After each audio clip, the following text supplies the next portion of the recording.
विधानसभा चुनाव के बाद विधान परिषद को लेकर काफी दिलचस्प लड़ाई देखने को मिल रही है। क्या इतिहास रहा है और क्या कैसा मुकाबला देखते हैं? देखिए 36 सीटों पर विधान परिषद के चुनाव होने हैं और इस चुनाव में जो निकायों के प्रतिनिधि होते हैं, निर्वाचित प्रतिनिधि, उनको सबको वोट करने का अधिकार है। कानपुर देहात और फतेहपुर की सीट ये काफ़ी महत्वपूर्ण है क्योंकि यहाँ से पहले हमेशा स्टालवर्ट ही जीतते रहे हैं, जो दिग्गज नेता कह लीजिए, और अब तक बीजेपी यहाँ पर स्कोर नहीं कर पाई, तो इसलिए बीजेपी काफ़ी इस पर मशक्क़त कर रही है और प्रत्याशियों के चयन को लेकर के काफ़ी मुस्तैद है। आपको बता दें, थोड़ी सी हिस्ट्री बता दें, क्योंकि चौधरी हरमोहन सिंह जो कि समाजवादी आंदोलन के व्यक्ति बताए जाते थे और ये मुलायम सिंह के काफ़ी करीब थे, सपा के संस्थापक सदस्यों में से थे, ये इस सीट से 2 बार निर्वाचित हुए। तब ये सीट कानपुर और फर्रुखाबाद होती थी। परिसीमन के बाद ये कानपुर फतेहपुर हुई। कानपुर जब एक जिला और बन गया कानपुर देहात, तो कानपुर देहात कानपुर और फतेहपुर हुई। उनके पुत्र बाद में 2 बार चौधरी सुखराम सिंह यादव जीते, जो कि विधान परिषद के सभापति भी हुए, यहीं से जीत के गए थे। समाजवादी पार्टी के ही लाल सिंह तोमर जीते, यहाँ से कानपुर के रहने वाले हैं।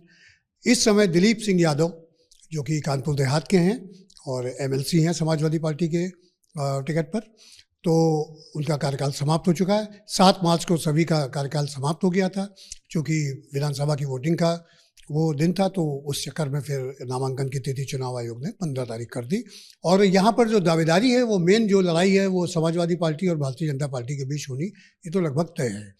तो अब देखना ये है कि चूँकि पंचायती चुनाव में जो समाजवादी पार्टी का प्रदर्शन था, वो भी कोई कमज़ोर नहीं था, इसलिए भारतीय जनता पार्टी को, चूँकि जिसकी सत्ता होती है जिस पार्टी की, ये चुनाव उसी का कहा जाता है, माना जाता है, तो इसलिए भारतीय जनता पार्टी भी बड़ी मुस्तैदी से कैंडिडेट अपने फील्ड करेगी।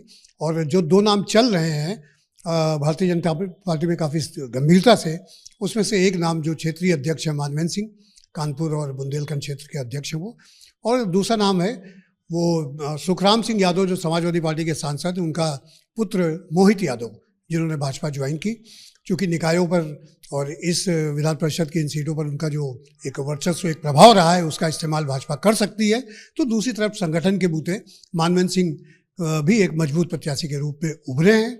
और चूँकि सत्ता दल का ये चुनाव होता है, तो एक बात मैं और आपको बताना चाहूँगा कि जब आप मुलायम सिंह का टाइम था, तो 36 सीटों में से निकाय की जो कोटे की आती हैं, तो उसमें से 26 मुलायम सिंह यादव ने जीती थी।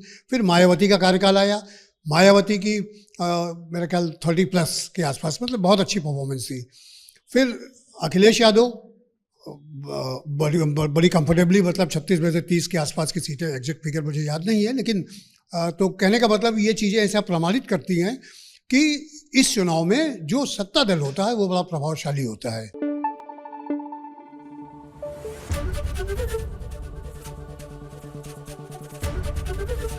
एबीपी गंगा, खबर आपकी, जुबान आपकी।